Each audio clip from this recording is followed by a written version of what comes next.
chapitre 2 à partir du verset 1.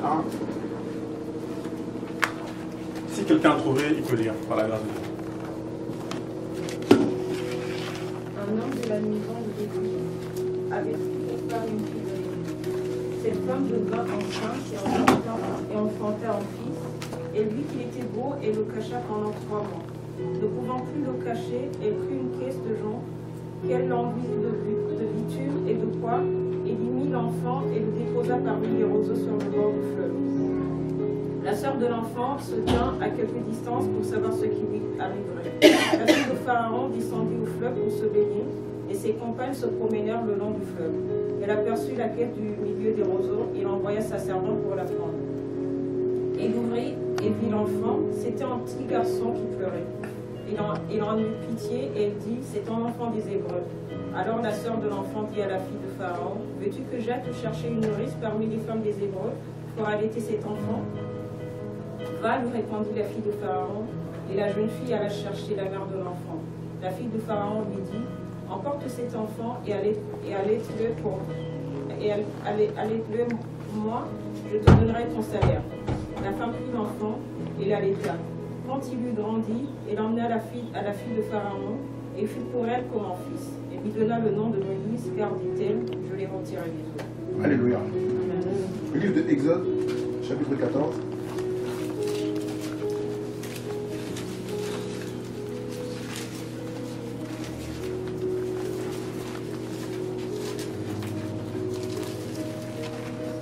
Exode 14 à partir du verset 15, si quelqu'un peut lire aussi par la grâce de Dieu.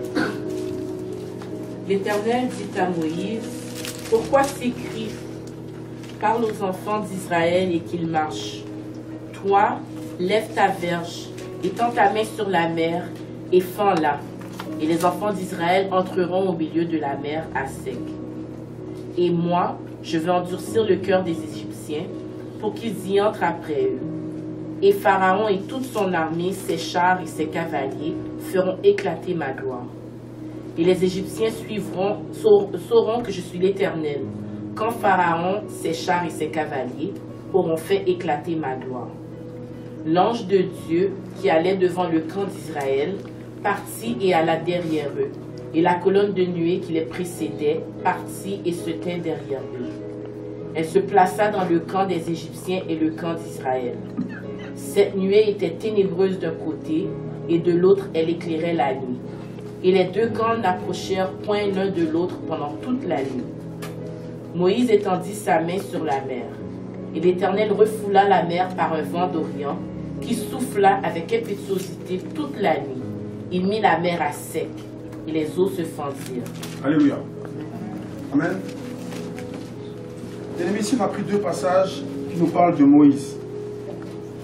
Le premier passage nous raconte Comment dû à la persécution exercée par les Égyptiens, la mère de Moïse et le père de Moïse ont dû faire fuir Moïse à travers les eaux pour le sauver. Et le deuxième passage nous parle de la manière dont Moïse a fendu la mer Rouge en 2. Alléluia. Et ces 2 passages en fait sont prophétiques. 2 passages prophétiques.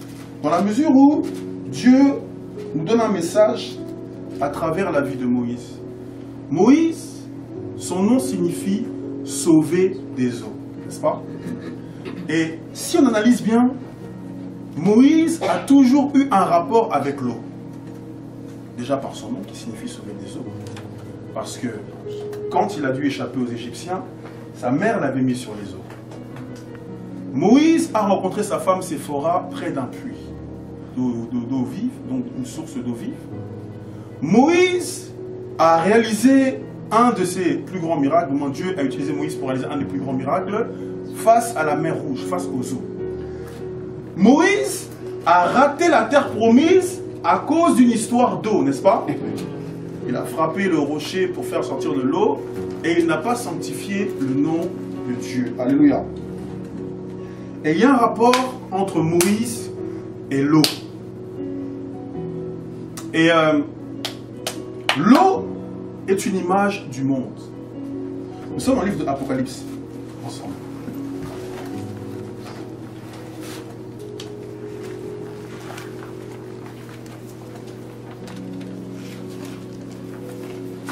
Apocalypse chapitre 13.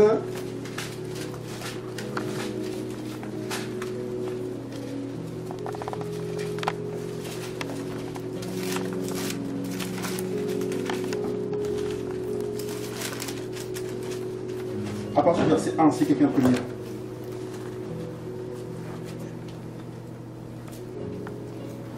Puis je vis monter de la mer une bête qui avait 10 cornes et 7 têtes. Sur ces cornes, il y avait, et sur ces têtes, des noms de blasphème. Puis je vis monter de la mer. Mer ici, Thalassa en grec, qui veut dire un monde désorganisé. Si vous voulez, le monde des esprits ténébreux, le monde du malin. La mer ici, c'est l'image du monde. C'est l'image du, ce qu'on appelle aussi le cosmos, le système organisé du malin. Alléluia. Si nous sommes encore à Apocalypse 17. À partir du verset 1, Apocalypse 17, à partir du verset 1, je dis la parole. Puis un ange de 7 anges qui tenait les 7 bouts vint et il m'adressa la parole en disant: Viens, je te montrerai le jugement de la grande prostituée et qui est assise sur la grande terre. Ce sont des livres et l'impudicité, mais c'est du vin de son impudicité que les habitants de la terre se sont enivrés. Apocalypse 17. Puis un des 7 anges qui tenait les 7 coupes vint et il m'adressa la parole en disant: Viens, je te montrerai le jugement de la grande prostituée Qui est assise sur les grandes eaux. La grande prostituée Babylone, donc l'image de l'église pervertie, corrompue, contrôlée, la synagogue de Satan, assise sur la grande eau, sur les grandes eaux, ça veut dire assise sur le mont. Ici, nous avons si je puis dire, une preuve, ou bien du moins un indice, qui nous montre que la mer, prophétiquement, préfigure aussi le monde. Alléluia. Moïse a toujours eu un rapport avec l'eau. Et dans sa vie, il a affronté 2 fois l'eau. La première fois, quand il était un enfant. Là, il déclare que sa mère et son père vont prendre Moïse et vont le mettre sur les eaux. Là, il déclare que poussé par le vent, Moïse va atterrir dans les bras de la fille de Pharaon, le monstre. Quand Moïse était un enfant, l'eau, le monde, a vaincu sur lui pour le conduire jusque dans les mains de la fille de Pharaon. Suivez-moi. Moïse va grandir. Et après sa rencontre avec le Seigneur, Dieu lui donnant le bâton d'autorité, Moïse va encore affronter l'eau. Et ce coup-ci, il va être vainqueur sur l'eau, qui est aussi une image du monde. Alléluia. Amen. Dieu va lui dire: tends ta main, tends le bâton sur la mer, et la mer va se fondre en 2. Nous avons 2 affrontements de Moïse avec l'eau, avec la mer, avec le monde. Un où il est vaincu, où il est totalement conduit par la puissance de l'air et amené entre les mains de la fille de Pharaon. Et un où il est vainqueur sur l'eau, où il domine sur les eaux. Alléluia. Ça montre l'image d'un enfant de Dieu. Soit tu es enfant et tu vas être conduit par les puissances de l'air. Tu vas être influencé par le monde. Vous savez ce message, Église influence ou influencé. Soit tu es influencé et tu n'auras jamais la victoire sur le monde. Et tu seras maîtrisé en gros par la fille de Pharaon, qui est vraiment l'esprit du monde. Soit tu es mature, tu as l'autorité de Dieu en toi et tu peux dominer sur le monde. La Bible dit dans le livre de 1 Jean 5, à partir du verset 4 là-bas, elle nous dit que ceux qui ont la foi triomphent. Nous sommes dans le livre de 1 Jean 5, verset 4. 1 Jean 5, verset 4, si quelqu'un a trouvé. Parce que tout ce qui est né de Dieu triomphe du monde. Tout ce qui est né de Dieu triomphe du monde. Or, que veut dire le monde? Si tu es véritablement né de Dieu, tu vas triompher de l'impudicité. Si tu es véritablement né de Dieu, tu vas triompher sur la maladie. Si tu es véritablement né de Dieu, tu vas triompher sur toute la puissance de l'ennemi. Parce que Jésus a dit, je vous ai donné le pouvoir de marcher sur les serpents, sur les scorpions et sur toute la puissance de l'ennemi. Et rien ne pourra vous nuire. Es-tu un chrétien influent ou un chrétien influencé?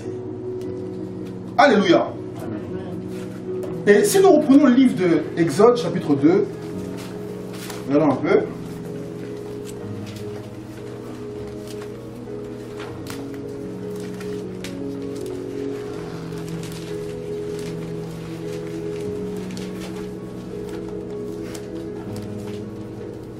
À partir du verset 3, on nous dit, ne pouvant plus le cacher, elle prit une caisse de jonc, elle l'enduisit de bitume et de bois, elle y mit l'enfant et le déposa parmi les roseaux sur le bord du fleuve. La sœur de l'enfant se tint à quelque distance pour savoir ce qui lui arriverait. La fille de Pharaon descendit au fleuve pour se baigner et ses compagnes se promenèrent le long du fleuve. Elles aperçurent la caisse de jonc et elle envoya sa servante pour la prendre. Elle l'ouvrit et vit l'enfant. C'était un petit garçon qui pleurait. Ici, Moïse est enfant. Et on le met sur un fleuve. Poussé par le vent, il atterrit dans les mains de la fille de Pharaon. Nous sommes au livre d'Éphésiens 4, ensemble.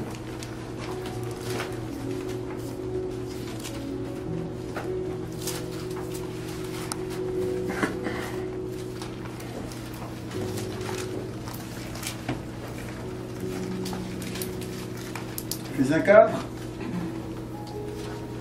Quelqu'un peut nous aider à partir du verset 11.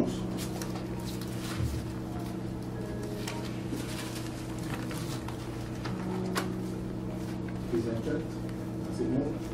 Le même avenir a donné les uns pour être apôtres, les autres pour être prophètes, les autres pour être évangélistes, les autres pour être pasteurs et docteurs, à travailler à la perfection des saints pour l'œuvre du ministère, pour l'éducation du corps de Christ. Afin que nous ne soyons plus des enfants flottants et emportés ça et là à tout vent de doctrine. Afin que nous ne soyons plus des enfants flottants et emportés ça et là. Quand Moïse était un enfant, il flottait. Il n'avait pas forcément envie d'aller dans les bras de la fille de Pharaon. Mais le vent lui a conduit. Mon ami, tant que tu demeures un enfant, tu vas toujours être dominé par le monde. Parce que la parole nous dit une chose. Elle nous dit aussi longtemps que l'héritier est un enfant, il ne diffère en rien d'un esclave. Donc, étant enfant, même ayant reçu Jésus, si tu demeures trop enfant, au bout d'un moment, tu vas toujours être dans la servitude, bien que tu as reçu Jésus. Si tu ne grandis pas, si tu ne désires pas grandir, tu ne pourras pas bénéficier du bâton, de l'autorité sur le monde, pour dominer sur les puissances de l'air, pour dominer sur les démons qui t'attaquent, pour dominer sur toute influence du malin qui veut t'attaquer. Dieu veut que nous grandissions. Il le dit ici, il veut que nous atteignions la stature parfaite de Christ, afin de ne plus être des enfants flottants, ballottés par tout vent de doctrine. Demeurer un enfant pendant trop longtemps, c'est très bien. Verset 13. À tous ceux qui l'ont reçu, elle leur a donné le pouvoir de devenir des enfants de Dieu. Mais Romains 8 là-bas nous dit, ce sont les fils de Dieu qui sont conduits par l'Esprit de Dieu. Un enfant n'est pas conduit par l'Esprit de Dieu. Un enfant a l'Esprit de Dieu, mais il a du mal à discerner la voix de l'Esprit. Samuel était un enfant, au service du Seigneur auprès d'Élie. Il avait du mal à discerner la voix de Dieu, n'est-ce pas? Et la parole le dit aussi. Nous sommes au livre d'Hébreux, chapitre 5, à partir du verset 11.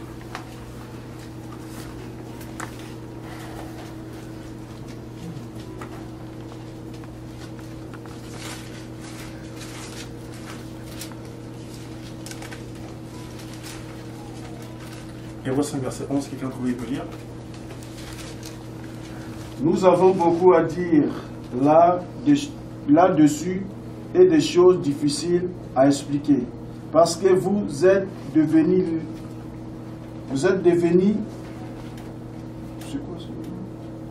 lents à comprendre. Vous, en effet, qui, depuis longtemps, vous devriez être des maîtres. Vous avez encore besoin qu'on vous enseigne les premiers rudiments des oracles de Dieu. Vous en venez avoir besoin de lait et non d'une nourriture solide. Or, quiconque en est au lait n'a pas l'expérience de la parole de justice, car il est un enfant. Vous avez vu ça? Quiconque en est au lait, donc quiconque est un enfant n'a pas quoi? Il n'a pas quoi? Le discernement. Amen. Il a du mal à discerner ce qui est de Dieu et ce qui est de l'ennemi, parce qu'il est un enfant. Vous savez, quand nous sommes des enfants, Dieu accepte nos tâtonnements. Il nous laisse un temps, il accepte nos tâtonnements. Mais au bout d'un moment, si nous ne voulons pas grandir et que nous continuons à tâtonner, Dieu frappe. Il dit dans le livre de Actes 17, on garde ce passage, et on va vite fait dans le livre de Actes 17. Acte 17, à partir du verset 26, Acte 17 à partir du verset 26. Ici, il est dit, regardez bien. Il a fait que tous les hommes sortis d'un seul sang habitent sur toute la surface de la terre, ayant déterminé la durée des temps et les bornes de leur demeure. Verset 27. Il a voulu qu'ils cherchent le Seigneur et qu'ils s'efforcent de le trouver en tâtonnant. Dieu admet que quand nous acceptons Jésus, on tâtonne encore. Parce qu'on est des enfants. Voyez-vous? On n'a pas encore l'expérience de toute la parole de justice. Il y a des choses que nous ne connaissons pas encore. Peut-être qu'ils ne sont pas de Dieu. Et Dieu accepte encore parce qu'il sait que tu es un enfant. Et vous avez remarqué, quand on est encore enfant, quand on vient d'accepter le Seigneur, déjà on a ce zèle, on a ce premier amour, alléluia. Amen. Et on a l'impression que voilà, tout devient simple et facile. Parce que étant enfant, Dieu répond rapidement. Alléluia. Amen. Mais au bout d'un moment, tu avances, tu as l'impression que Dieu répond moins. Il est moins présent. Et il y a plus de combats parce que Dieu veut que tu passes à un autre niveau. Alléluia. Amen. Dieu veut que tu passes à un autre niveau. Dieu veut que tu grandisses. Alléluia. Amen. Il y avait un temps où Dieu acceptait qu'on te prêche la parole. Maintenant, il y a un temps où Dieu veut que toi-même tu médites la parole. Amen. Tu ne peux pas avoir une relation avec Dieu à travers quelqu'un. Par procuration. Non. Dieu permet des fois qu'il y a des gens pour t'aider dans ta marche chrétienne, t'aider dans ton avancement avec lui, mais au bout d'un moment, il veut l'intimité avec toi, parce que Dieu est un Dieu chaleureux. Alléluia. Tes moments de prière, c'est pas que pendant les réunions. Sinon, tu connais Dieu par procuration. Tu connais Dieu qu'à travers les réunions. Dieu veut que ce soit dans les réunions ou en dehors des réunions, tu aies cette connexion avec lui. Tu aies cette relation avec lui. Tu aies ce désir de le louer. Tu aies ce désir de l'adorer. Tu aies ce désir de le prier. Alléluia. Amen. Et quand tu es comme ça, tu n'es plus un enfant. Mes amis, quand on demeure trop des enfants, au bout d'un moment, je pèse mes mots, ça commence à agacer le Seigneur. Dieu commence à être agacé. Un jour, pendant que Jésus est sur la montagne, c'est le moment de la transfiguration, il descend de la montagne, là il déclare que les disciples qui étaient restés au bas de la montagne vont chercher à délivrer un démon. À délivrer quelqu'un qui était possédé par un démon. Alléluia. Et la Bible nous dit que le maître, du moins le père de cette personne possédée, vient auprès de Jésus et dit à Jésus, Seigneur, je l'ai amené auprès de tes disciples, mais ils n'ont pas pu le chasser. Quelle était la réponse de Jésus? Il va dire quoi? Combien de temps vous supporterai-je? Il commence à être agacé. On vous a déjà enseigné ces choses. Ça fait longtemps qu'on marche ensemble. Ça fait longtemps que vous recevez ces enseignements. Mais comment se fait-il que vous êtes encore au niveau d'enfant? C'est ce que l'auteur de l'Épître aux Hébreux va dire ici dans Hébreux 5, verset 11. Il va dire, vous qui depuis longtemps devriez être des maîtres. C'est-à-dire, vous auriez dû maîtriser soit cette doctrine, ou maîtriser ce comportement, maîtriser ce caractère, maîtriser cette adversité, maîtriser cette tempérance. Mais vous êtes encore au niveau des enfants. Alléluia. Amen. Quand la persécution vient, vous vous découragez encore, alors que ça fait longtemps que vous êtes enseigné. Un petit moment d'épreuve, vous fuyez, alors que ça fait longtemps que vous êtes enseigné. Frère, si tu restes trop au stade d'enfant, au bout d'un moment, ça va agacer le Seigneur. Dieu veut que nous grandissions. Alléluia. Amen. Jésus lui-même vient sur terre et lui-même aussi devait grandir. La parole le déclare, car un enfant nous est né, mais un fils nous est donné. Ce n'est pas en qualité d'enfant que Jésus est mort. Il ne l'aurait pas pu. C'est en qualité de fils. Et la Bible dit dans le livre de Luc,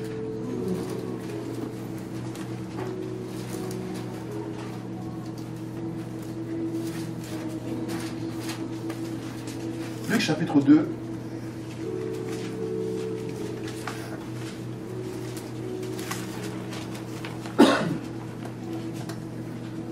qui peut nous aider à partir du verset 51 jusqu'au verset 52. Alors il descendit avec eux et vint à Nazareth, et il leur était soumis.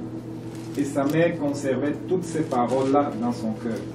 Et Jésus s'avançait en sagesse et en stature, et en grâce envers Dieu et envers les hommes. Alléluia. Quelqu'un rappelle une version du verset 52? Tu lis là maintenant? C'est ma Ça dit, alors il descendit avec Verset 52. et Jésus s'avançait en sagesse et en stature et en grâce envers Dieu. Envers les Quelqu'un n'a pas une autre version verset 52? Juste le verset 52.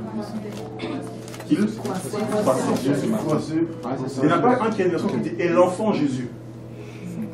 Regardez bien. Et Jésus. Non? Non, c'est pas la fin. Et l'enfant. Ok. Une version dit et l'enfant Jésus. De toute façon, c'est la même chose parce qu'il est enfant. Croissez en sagesse, en stature et en grâce devant Dieu et. Alléluia. Amen. Jésus lui-même venant sur terre a dû grandir en sagesse. Ça veut dire qu'il n'avait pas toute la sagesse quand il est venu. Il a dû grandir en sagesse. Comment tu dis, c'est la parole. On est bien d'accord. Croissez en sagesse, en stature et en grâce devant Dieu et devant les hommes. Ça veut dire que sa croissance, on pouvait la voir. Sa croissance était visible. On pouvait la mesurer. Alléluia. Depuis combien de temps fréquentes-tu le message du réveil? Depuis combien de temps t'es-tu donné au Seigneur? Est-ce que devant Dieu et devant les hommes, on peut dire que tu as grandi? Mes amis, c'est une condition sine qua non pour plaire au Seigneur. Si ça fait un bout de temps, vous savez, avec le Seigneur, quand on marche avec lui au bout d'un temps pour faire le bilan, il faut regarder un peu d'où on vient. Et si on a avancé ou si on n'a pas avancé. Même quand tu roules en voiture, tu peux rouler, regarder devant, mais il y a quand même un rétroviseur. Amen. C'est-à-dire qu'à un moment, il faut aussi un peu regarder en arrière, d'où on vient. La parole nous dira, examinez-vous pour savoir si vous êtes encore dans la foi. Ça veut dire qu'au bout d'un moment, il faut s'examiner. Est-ce que j'ai vraiment avancé? Parce qu'on cherche tous à grandir. On cherche tous à évoluer. En venant à Jésus, je voulais que Jésus me change. Parce que je savais que je n'étais pas dans le chemin de la perfection. Et tant que je suis avec lui, tant qu'il demeure en moi, il doit me faire grandir. Parce que la parole déclare de gloire en gloire, de victoire en victoire, n'est-ce pas? Amen. Donc ça veut dire qu'il faut que j'évolue. Paul va dire dans le livre de 1 Corinthiens 14, regardez un peu. 1 Corinthiens 13 plutôt, excusez-moi. 1 Corinthiens 13.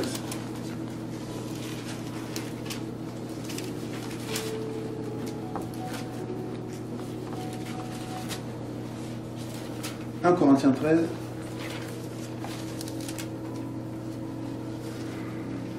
à partir du verset 11. Lorsque j'étais enfant, je parlais comme un enfant, je pensais comme un enfant, je raisonnais comme un enfant. Lorsque je suis devenu homme, j'ai fait disparaître ce qui était de l'enfant. Vous avez vu ça? Quand tu es un enfant, tu as un certain caractère. Et quand tu deviens homme, ce caractère-là change. Avec Jésus, on ne peut qu'avancer. On ne peut ni reculer, ni stagner. Alléluia. Vous savez, on est comme les requins. Vous savez, un requin, s'il s'arrête de nager, il meurt. Alléluia.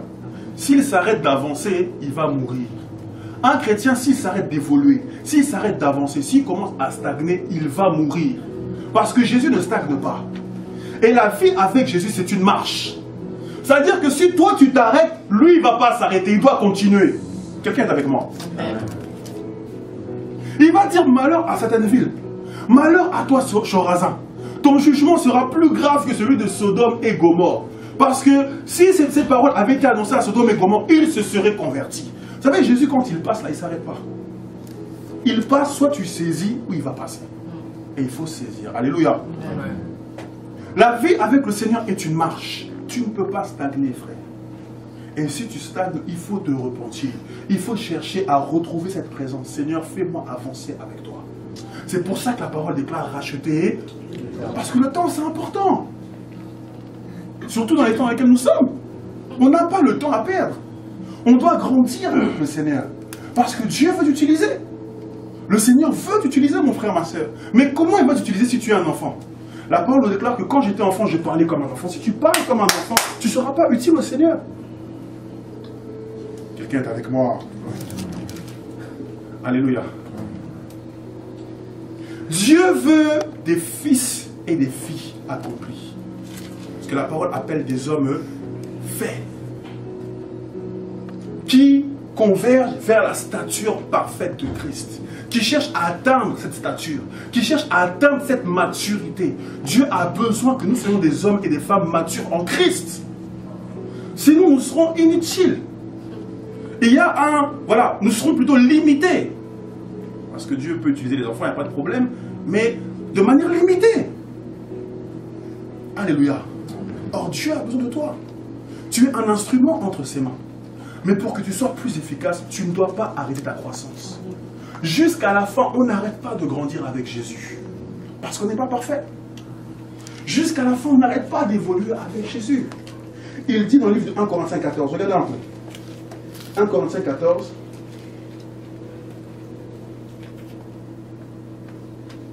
À partir du verset 20, si quelqu'un peut lire.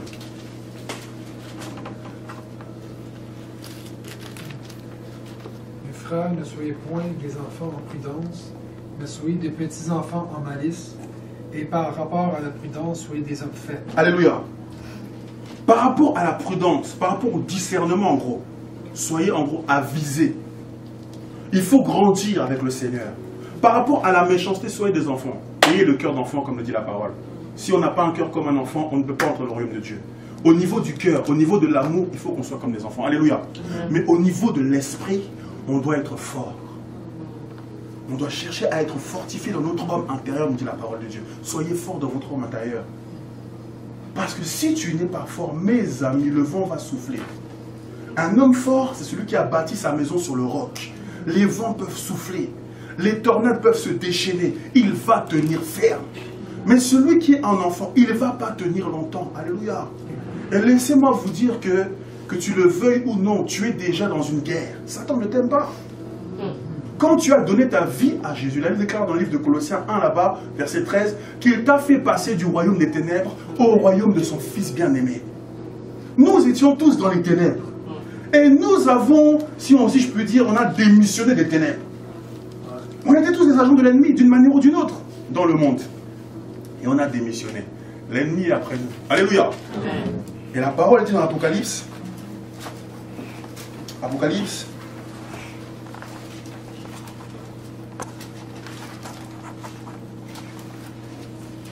Chapitre 12. Je laisse conduire par le Seigneur.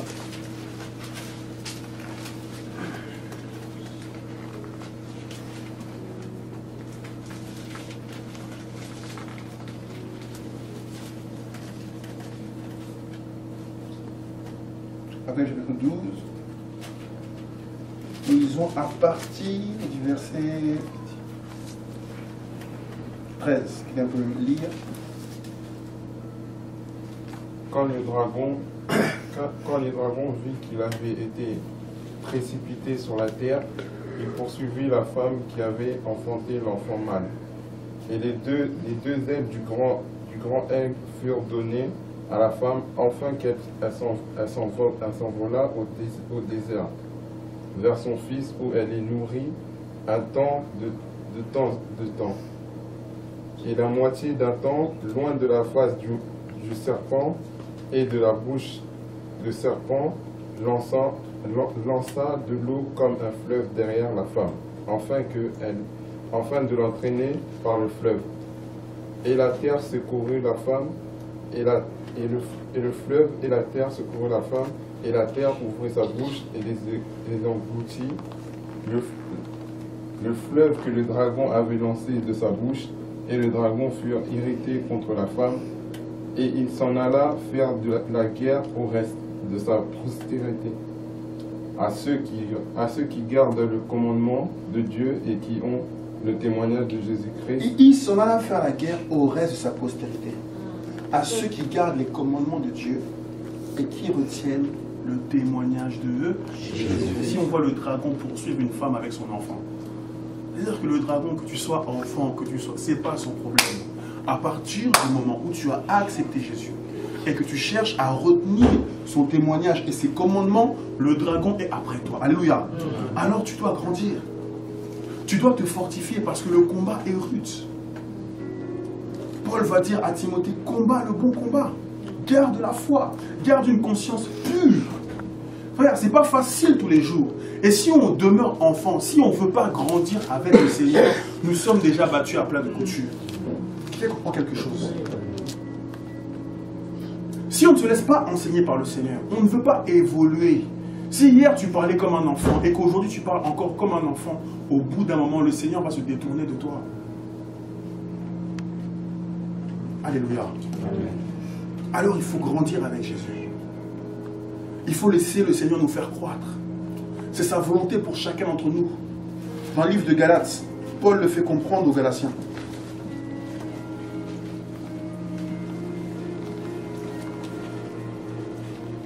Galates.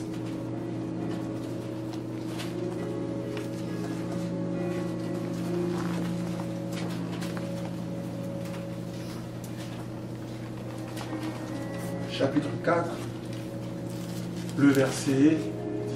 Galates 4, le verset. Galates 4, verset 19.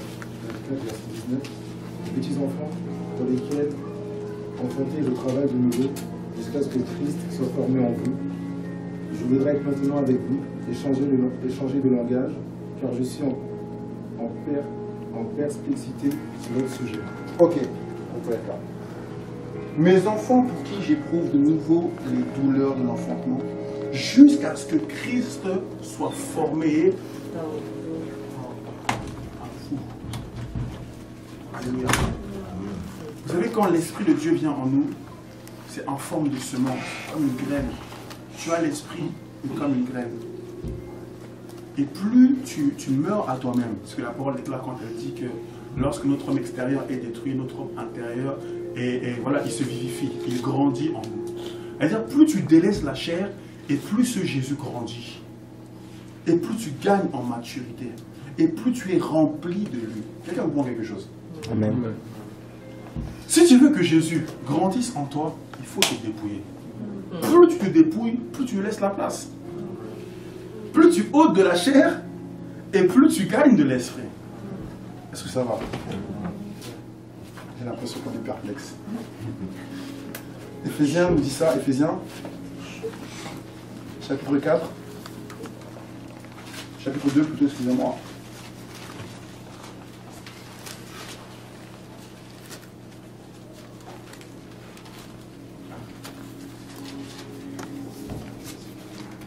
Éphésiens 2 à partir du verset.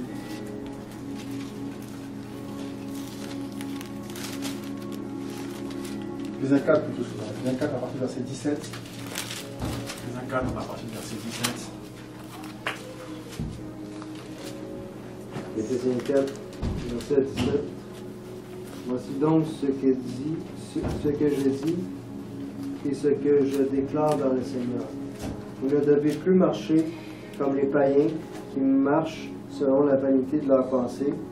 Ils ont l'intelligence obscurcie.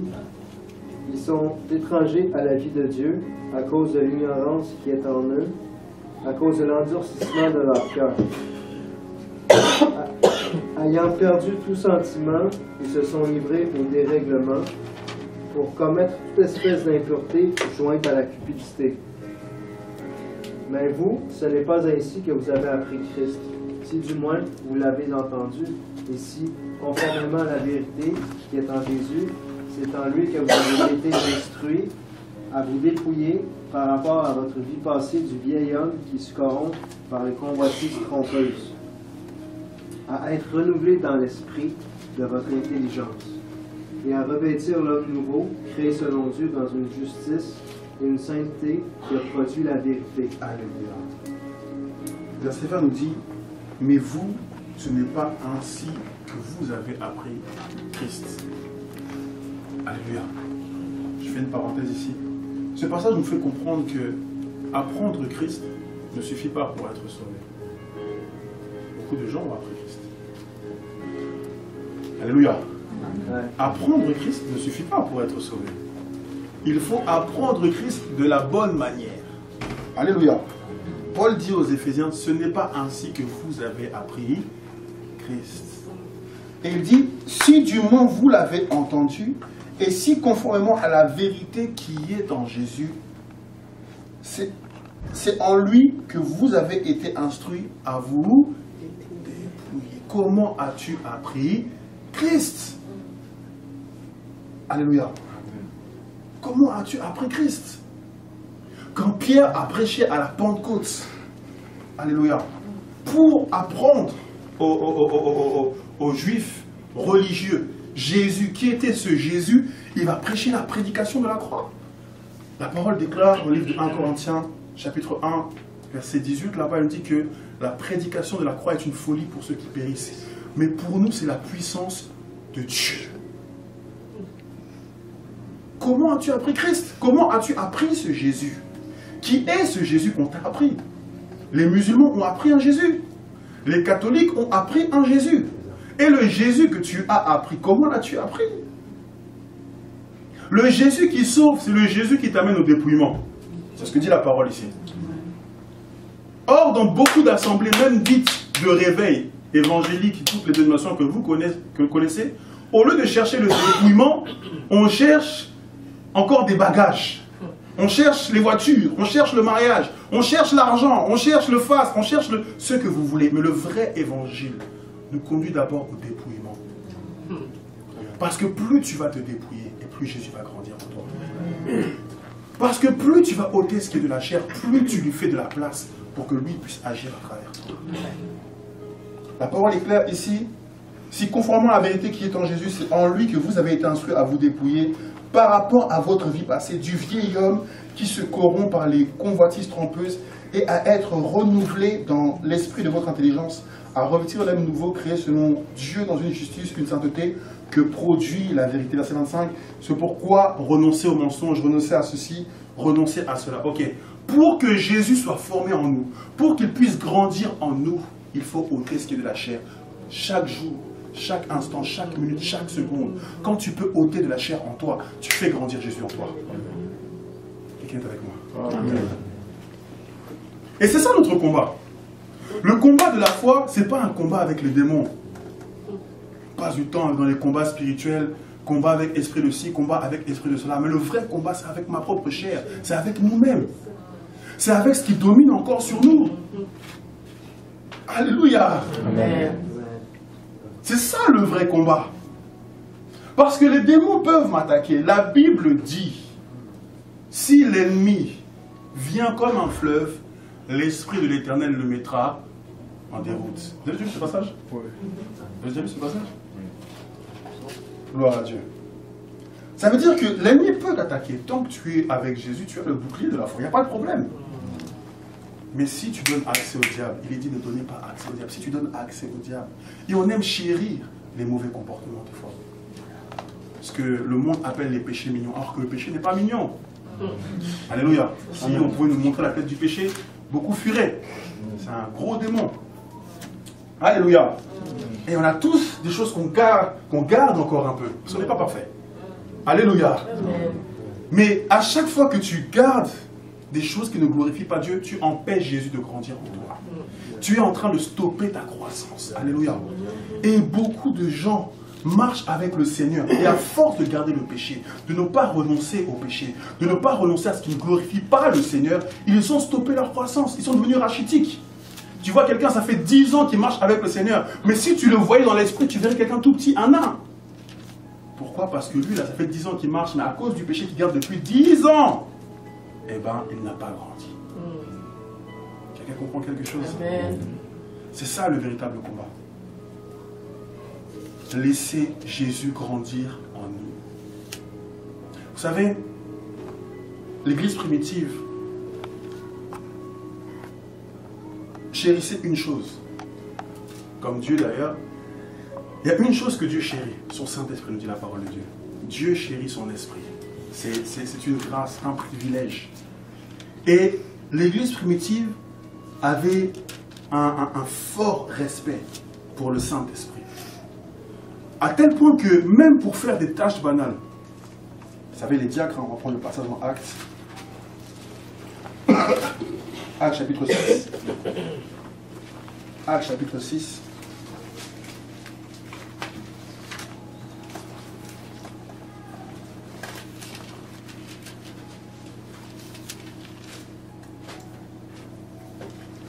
Actes chapitre 6.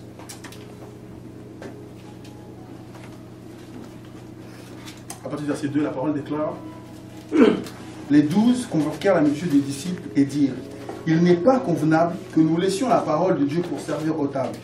C'est pourquoi, frères, choisissez parmi vous 7 hommes de qui l'on rende un bon témoignage, qui soient pleins d'Esprit Saint et de sagesse, que nous chargerons de cet emploi.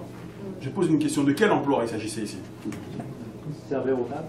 On va faire un agapé tout à l'heure. Hein. C'est ça, hein? Ouais.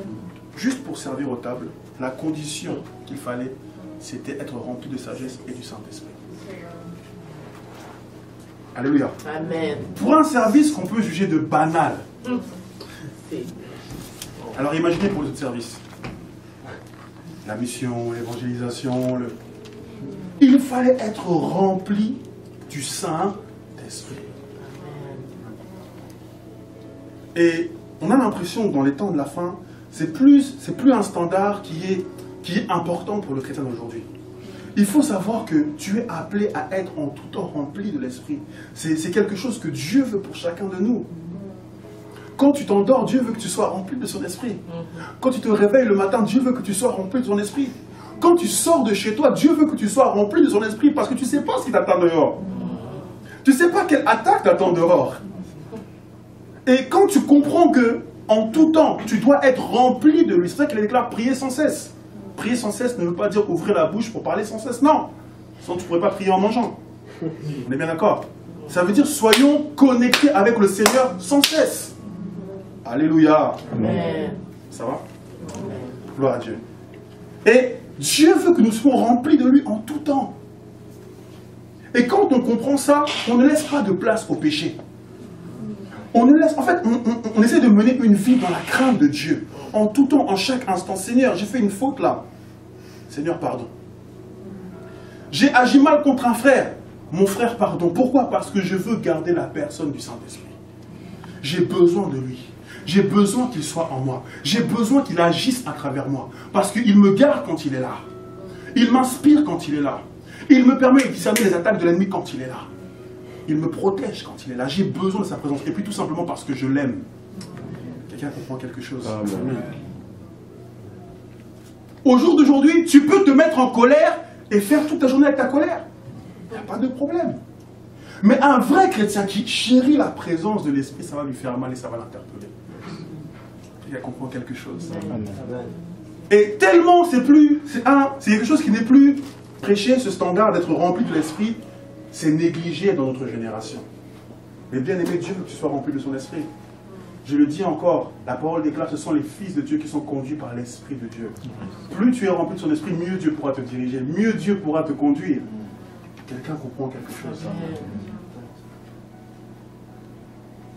Vous savez, un homme, il tombe dans l'eau, il s'enfonce, n'est-ce pas? Mais quand il a bu l'eau dans la mer, quand il s'est noyé, qu'il a bu l'eau, qu'il est rempli de l'eau, qu'est-ce qui se passe? Il remonte à la surface. Quelqu'un comprend quelque chose? Quand tu laisses l'Esprit te remplir, il pourra mieux te conduire. Alléluia. Dieu veut que tu sois rempli de son esprit. C'est pas, comment dire, c'est pas une option en fait.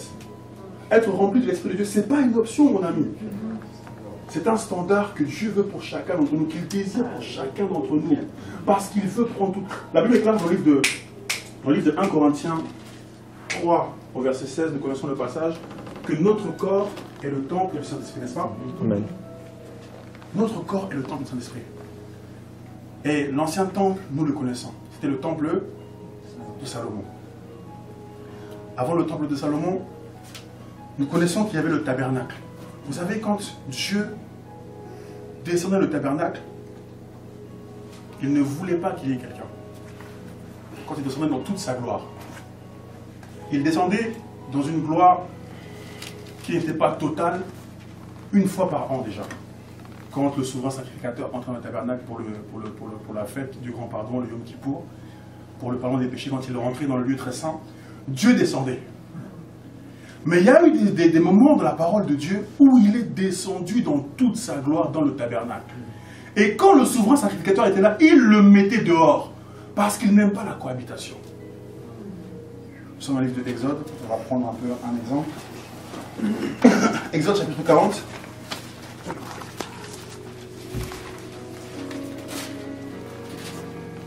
Exode chapitre 40.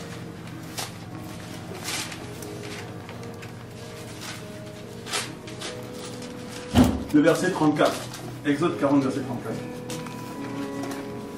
Nous parlons de la croissance. Du fait d'être mature. Du fait d'être un fils, d'être une fille mature pour dominer sur le monde. Pour avoir la victoire sur le monde. La victoire sur le péché. La victoire sur les ennemis. Exode 40, à partir du verset 34, regardez. Je prends un verset du verset 31.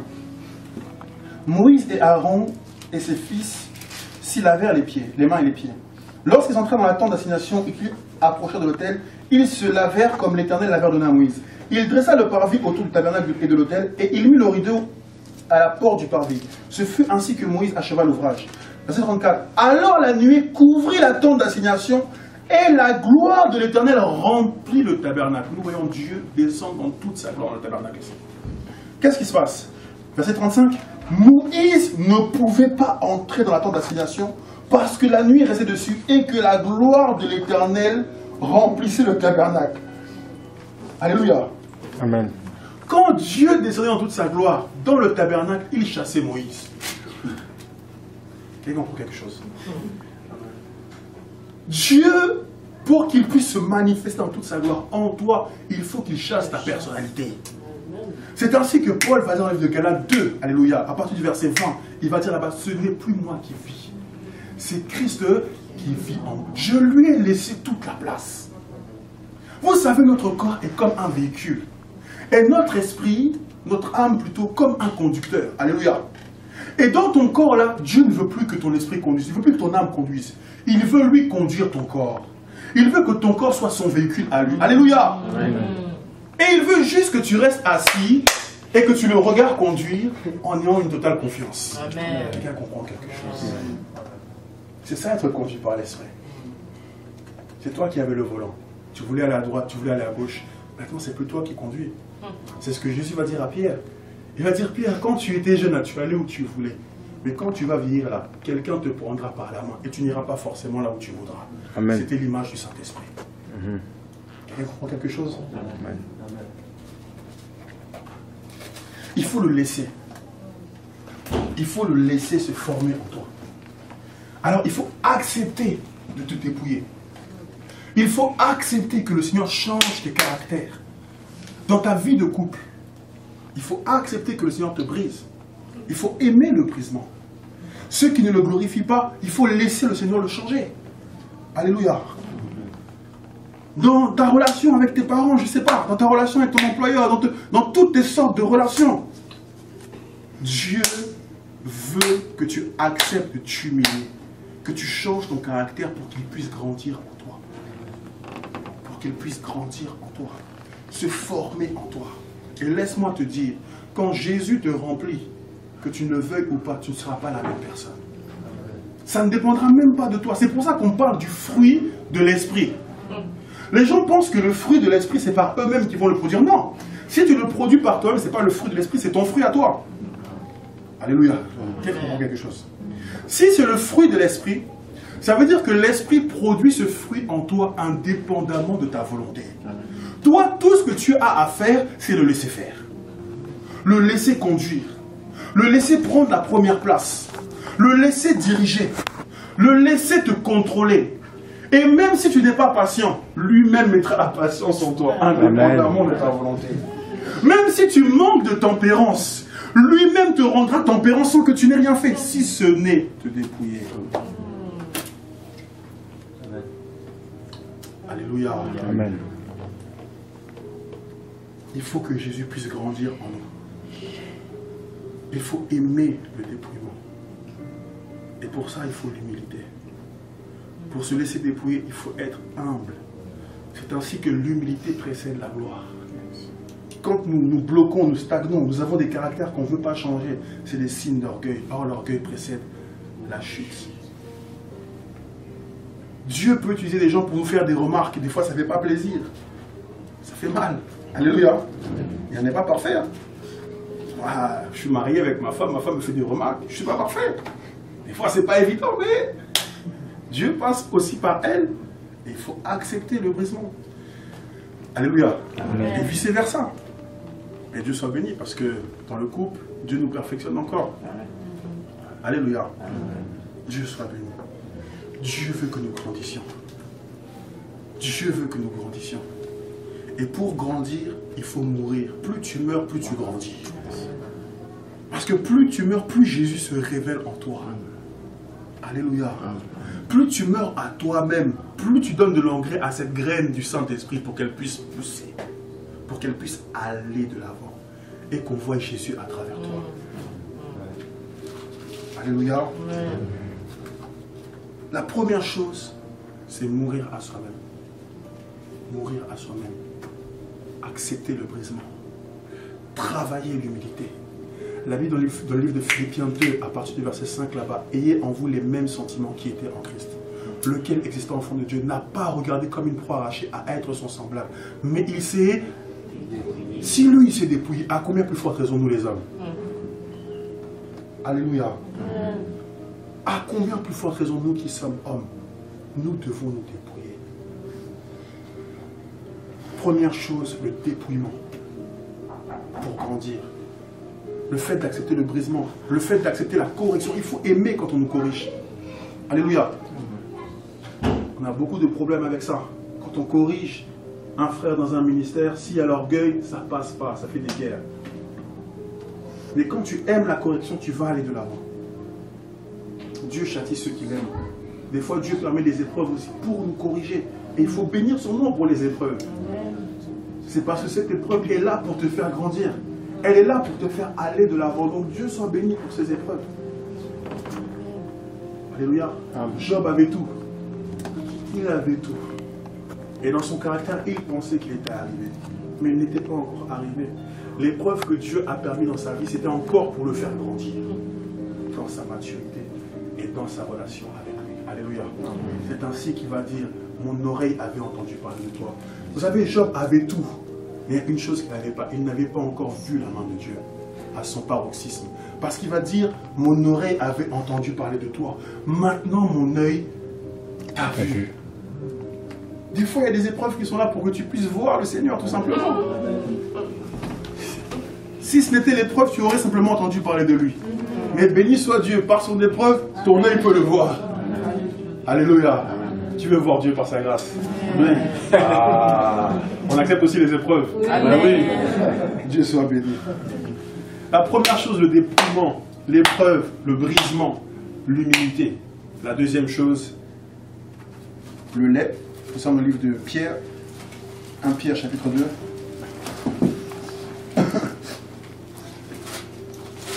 Pierre chapitre 2.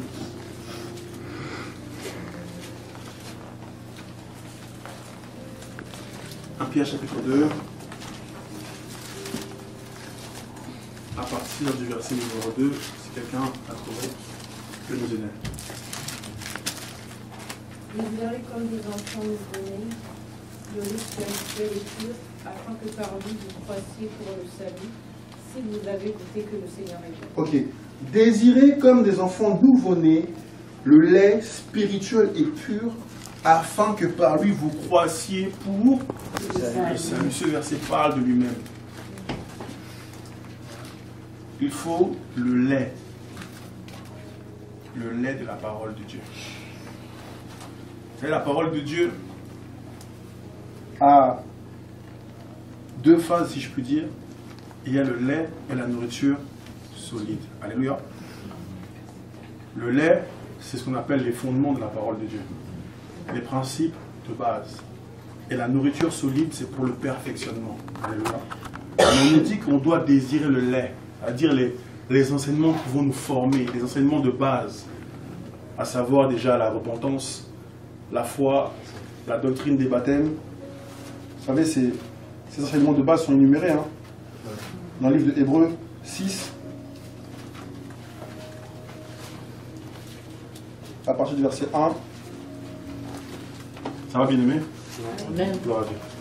Hébreux 6, à partir du verset 1. Il est dit ici: c'est pourquoi, laissant les éléments de la parole de Christ, tendons à nouveau à ce qui est parfait, sans poser de nouveau le fondement du renoncement aux œuvres mortes. Ça, c'est les fondements de base. Renoncement aux œuvres mortes, ou encore la repentance. La foi en Dieu, deuxième fondement. La doctrine des baptêmes, la doctrine de l'imposition des mains, de la résurrection des morts et du jugement éternel. C'est ça ce que la Bible identifie comme le lait. Alléluia. C'est ça ce que la parole identifie comme le lait. Ça, c'est l'enseignement de base, les fondements de base. Désirez le lait de la parole de Dieu, afin que par lui vous puissiez croître. Et vous puissiez croître non pas en désordre, parce qu'il y a des gens qui grandissent en désordre aussi. À force de prendre des enseignements trop solides, vous savez, un enfant, s'il est au lait, tu donnes de la viande, il va être constipé, n'est-ce pas? Il va y avoir des problèmes dans sa digestion, n'est-ce pas? Et des fois, on a grandi en désordre. On a pris des enseignements qui parlaient, je ne sais pas moi, de la fin des temps compliqués, voilà, alors qu'on a laissé les doctrines de base, qui étaient là d'abord pour nous faire croître. Plus tu vas travailler tes fondements, et plus tu pourras monter. Si tu montes trop là sans avoir travaillé tes fondements, au bout d'un moment, ça va être compliqué, tu peux tomber. Quelqu'un comprend quelque chose? Un édifice, il peut monter, mais pour qu'il puisse bien monter, il faut qu'il soit bien fondé, bien ancré. Plus il est ancré, plus il peut monter. Alléluia. Le lait de la parole de Dieu pour grandir. Et quand tu es humble, quand tu marches dans l'humilité, que tu te laisses dépouiller, même si les hommes ne t'enseignent pas ces fondements, le Saint-Esprit lui-même peut t'enseigner. Quelqu'un comprend quelque chose? Même s'il n'y a pas forcément un enseignant pour t'enseigner ces choses, l'Esprit de Dieu, voyant ton amour, ton désir de te consacrer, ton désir de te laisser travailler par lui, lui-même, il peut commencer à t'enseigner. Moi, ça a été mon cas pendant une longue période, par la grâce de Dieu. Pour grandir, il faut l'humilité, le brisement, le dépouillement, et il faut le lait de la parole de Dieu. Et pour finir, le livre de 2 Corinthiens.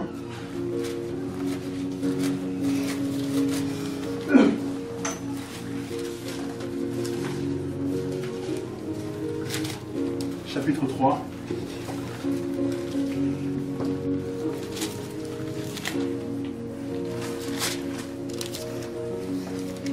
Corinthiens chapitre 3.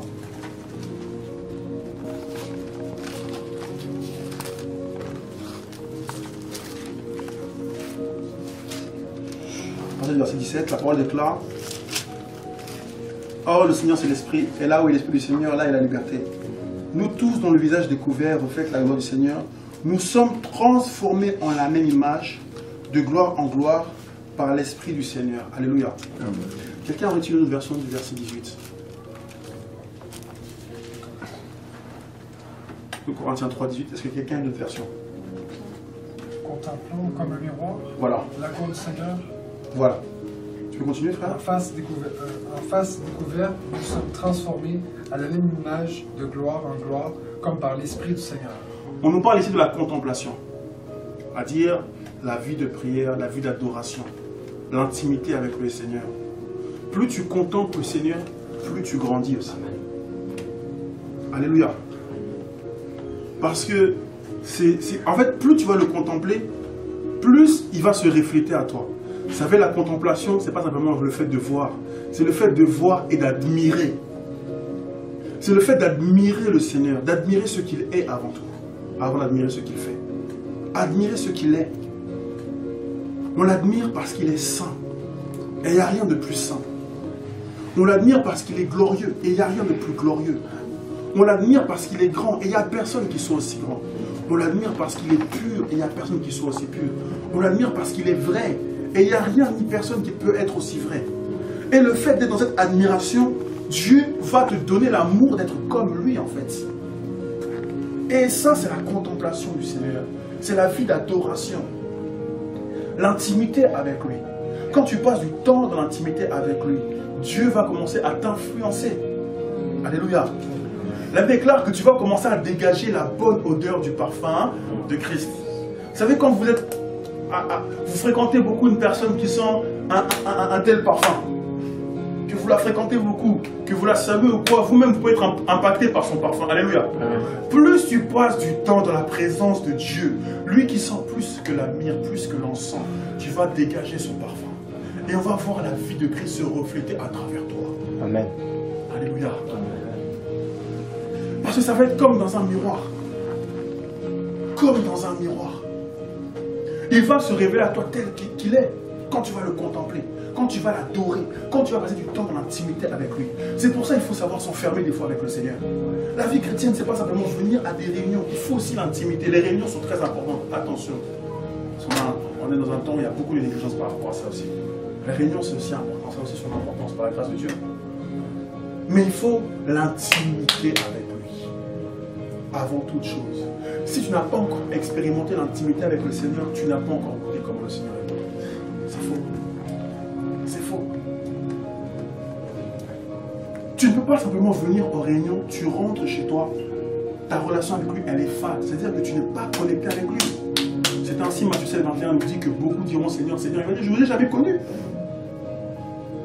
Connu en grec ginosko, c'est-à-dire avoir une intimité. Dieu va dire, je n'ai jamais été dans l'intimité avec vous.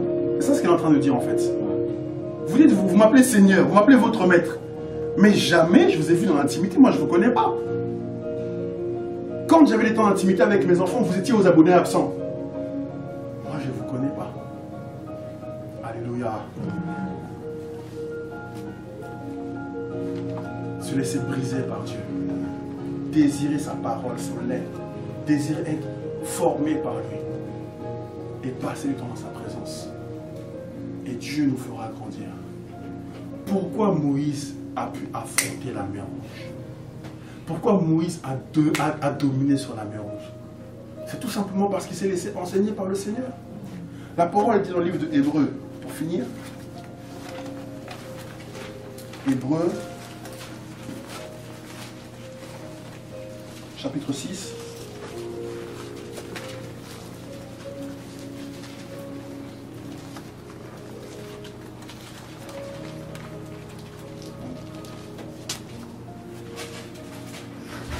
Hébreux 11 plutôt, excusez-moi, Hébreux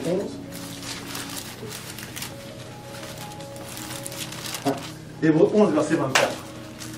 Hébreux 11, verset 24. La parole déclare, c'est par la foi que Moïse devenu... Vous avez vu ça? Quand il était petit, il n'y avait pas de problème, il était toujours le fils de la fille de Pharaon. Ça veut dire qu'il était toujours dominé par cet esprit du monde. Alléluia. La Bible déclare que Moïse a été enseigné dans toute la sagesse des Égyptiens. Or, la sagesse des Égyptiens, bien sûr, c'est la sagesse, les mathématiques, tout ça, mais c'est aussi la sorcellerie. Alléluia. Parce que vous savez que les Égyptiens avaient un panthéon de Dieu. S'ils étaient dans la cour, ils connaissaient aussi ce panthéon de Dieu. Alléluia.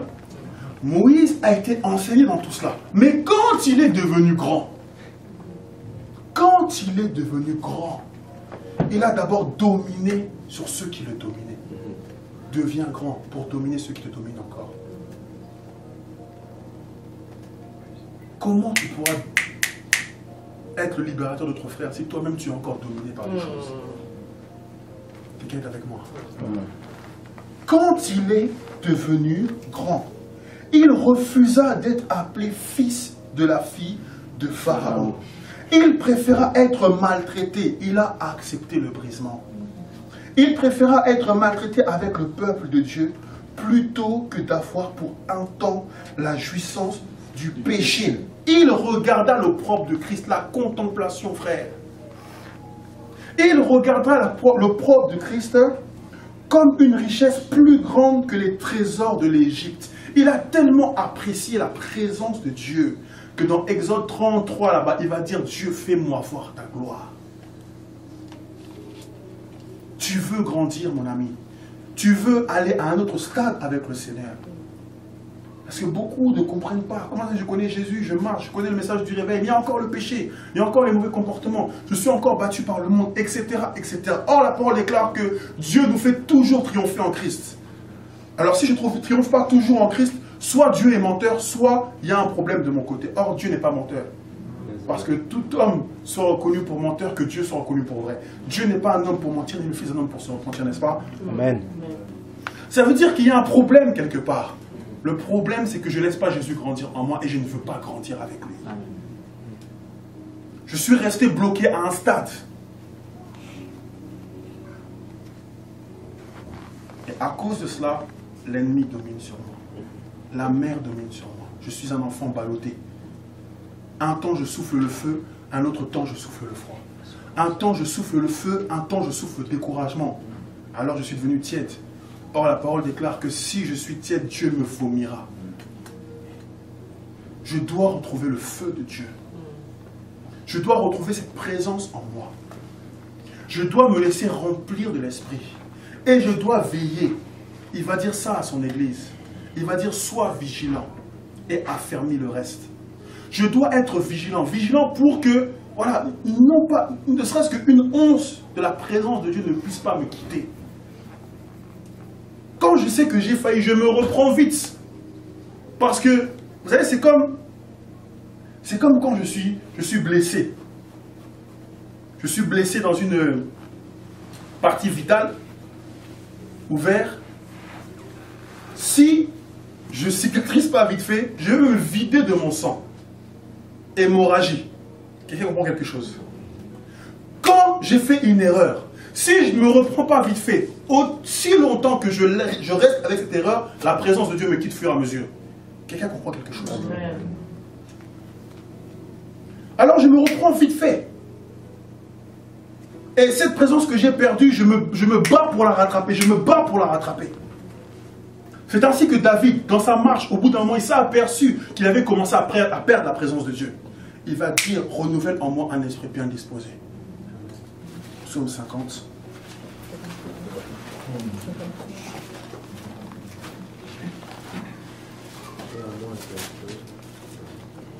Psaume 51.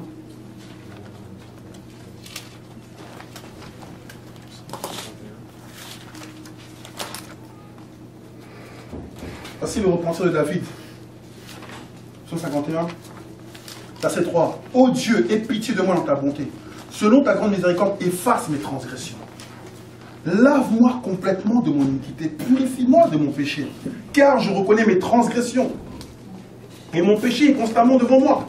J'ai péché contre toi seul. Et je fais ce qui est mal à tes yeux. En sorte que tu seras juste dans ta sentence. Sans reproche dans ton jugement. Voici, je suis né dans l'iniquité, ma mère m'a conçu dans le péché. Mais tu veux que la vérité soit au fond du cœur.